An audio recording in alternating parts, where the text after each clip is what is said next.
How's it going, y'all? My name is Tim Thompson. I play drums for the band Rectoplasm, and I am a Collision drumstick endorser. I currently play with the 2B stick size. It is like the perfect weight, and honestly one of the most hardest and most durable feeling sticks I've ever used. I went through an entire run playing hard as shit, and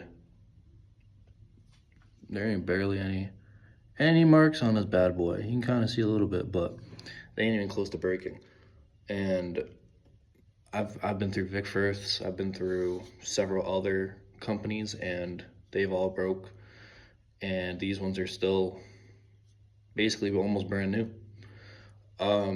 For my drum playthrough, it's gonna be an original. It's gonna be a part from Rectoplasm's newest single, Soda City Slam, and I hope you enjoy.